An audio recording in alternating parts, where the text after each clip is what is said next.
Hello मेरे प्यारे दोस्तों, welcome back my YouTube channel सच्ची दास्तां में आप सबका दिल से स्वागत है। आज मैं न्यू स्टोरी मेरा साजन जो कि आप लोगों को जरूर पसंद आएगी।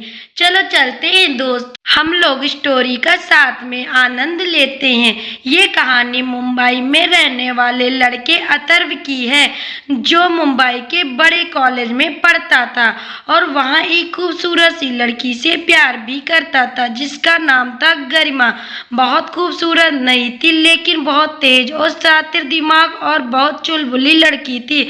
हाँ, लेकिन अथर्व बहुत स्मार्ट और हैंडसम था। एक दिन दोनों कैंटीन में बैठे थे और साथ में शिवम, जो अथर्व का दोस्त था, वो बैठा था। वहीं दूसरे टेबल पर बैठी लड़की कब से अथर्व को देखे जा रही थी और कुछ समय बाद अपने दोस्त को बोली कि यार देखना कितना स्मार्ट है। ये बात गरिमा के कान तक पहुंच जाती है और गरिमा अपनी टेबल से उठकर उसको एक थप्पड़ मार देती है और कहती है कि मेरा अथर्व कोई प्रॉपर्टी नहीं है जो कि कोई भी आते जाते उस पे नजर डालेगा। वहां शिवम और अथर्व आकर गरिमा को रोकते हैं और शिवम कहता है कि मेरी माँ बस कर दे, इतना ही है तो इसे घर पर रख या फिर गुरखा पहनकर घुमा। उस वक्त गरिमा बहुत गुस्से में होती है और शिवम डांट के कहती है कि चुप हो जा, नहीं तो तू भी पिटेगा। अभी शिवम चुप हो जाता है, तभी गरिमा की नजर वहां खड़े अथर्व पर जाती है, जो वहां खड़े मुस्कुरा रहा था। गरिमा उसके पास जाती है और कहती है कि तुम मुस्कुरा क्यों रहे हो अथर्व? बस तेरी इसी अदा से मुझे प्यार है, बिल्कुल मेरी तरह है तू, हर पल नाक पे गुस्सा और बिल्कुल शैतानी दिमाग। गरिमा ये तारीफ कर रहा है या ताना मार रहा?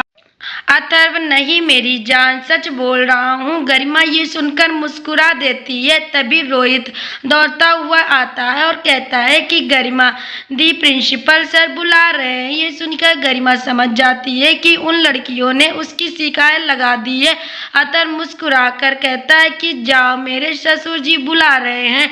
गरिमा सट्टा मारते हुए कहती है कि हाँ जाओ और शेरनी बनो। गरिमा उसे घूर कर देखती है और गुस्से में वहां से चली जाती है। गरिमा के पिता यानी कि गिरविंद्र मिश्रा, वो अथर्व को बिल्कुल भी नहीं पसंद करते थे, क्योंकि अथर्व बहुत मस्तीखोर होता है और गोविंद को लगता था कि उनकी एकलौती बेटी का भविष्य अथर्व के कारण खराब हो जाएगा। गरिमा को बुलाकर वो बहुत डांटते हैं, लेकिन वो गरिमा से बहुत प्यार भी करते हैं, इसलिए वो उसको माफ कर देते हैं। और गरिमा भी अपने पापा से बहुत प्यार करती है, क्योंकि गरिमा की माँ नहीं थी और वो गरिमा को माँ का प्यार भी देते।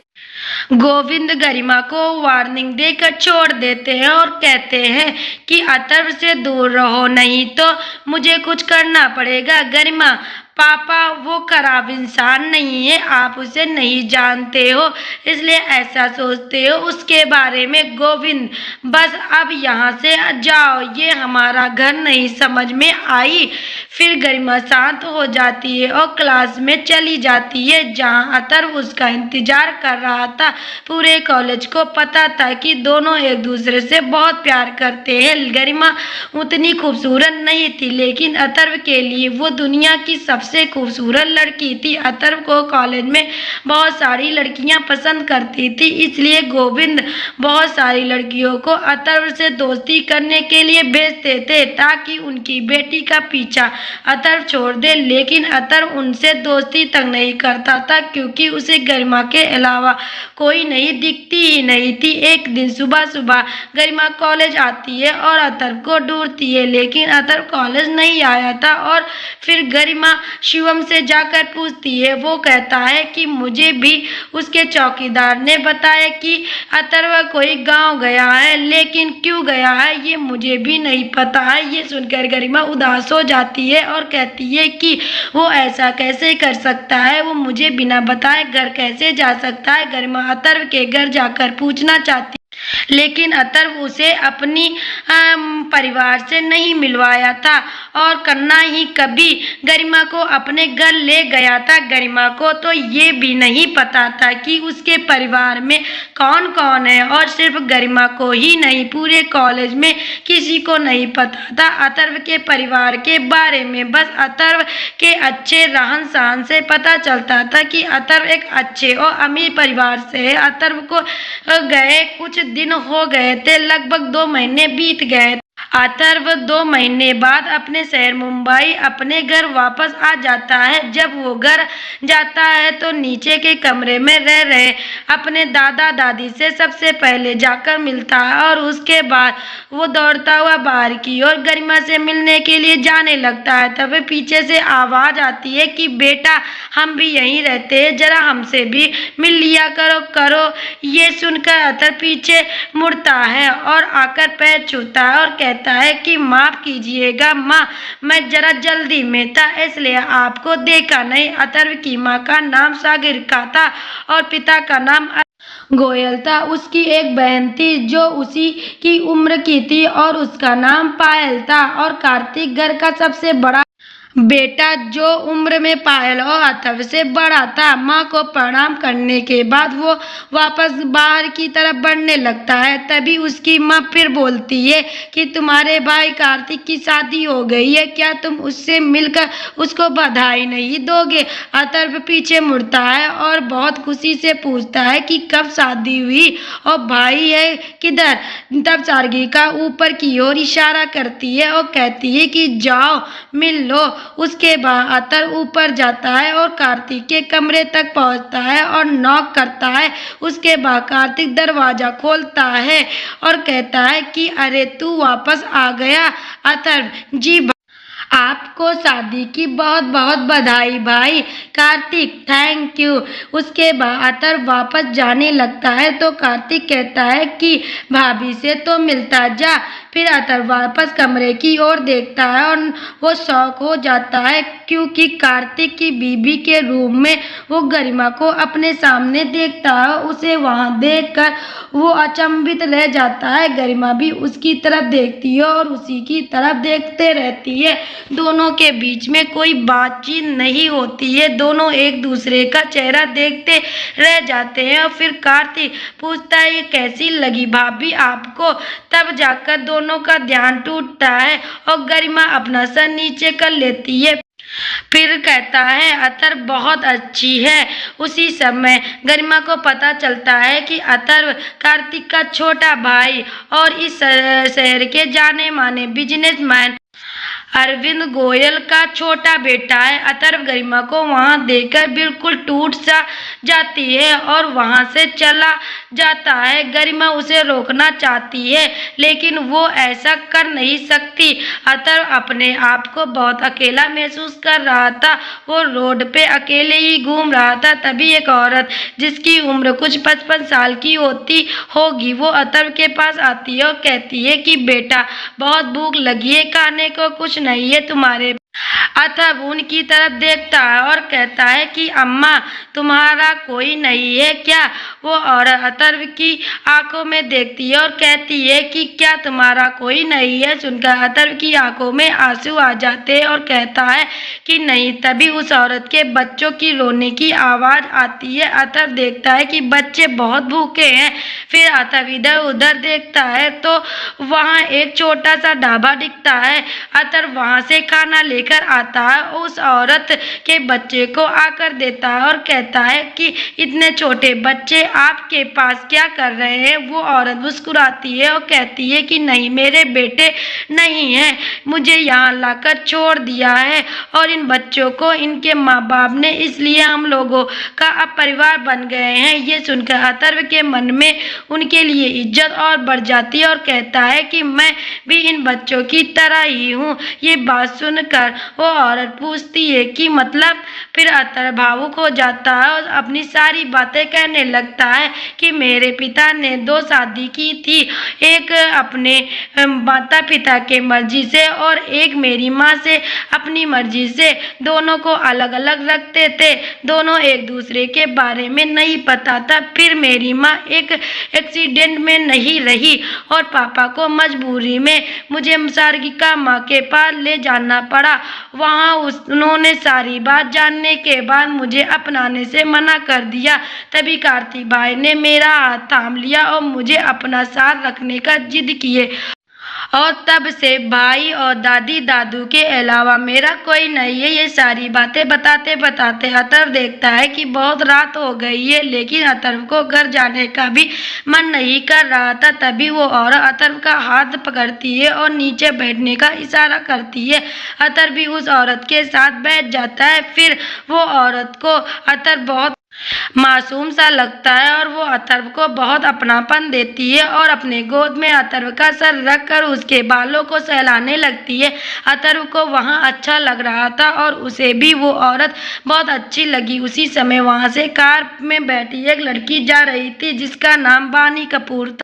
वो उस शहर के नंबर 1 बिजनेसमैन की बेटी थी। उसकी नज़र फुटपाथ पर बैठी एक गरीब औरत के गोद में अपना सर रखे लड़के पे जाती है जो बहुत स्मार्ट और हैंडसम दिख रहा था। उसका दिल अथर्व पर आ जाता है। वो कार से रुकती है और नीचे उतर कर अथर्व के पास जाती है और उस औरत से कहती है कि अम्मा, मैं एक वृद्ध आश्रम चलाती हूँ, क्या आप वहाँ रहना चाहोगी? ये सुनकर अथर्व खड़ा होता है और कहता है कि हाँ अम्मा, ये सही रहेगा, आप जाओ, मैं भी मिलने आया करूँगा वहाँ, और जब मैं अपने पैरों पर खड़ा हो जाऊँगा तब मैं आपको अपने साथ रख लूँगा और आप मेरी माँ जैसे मेरा ख्याल रखना।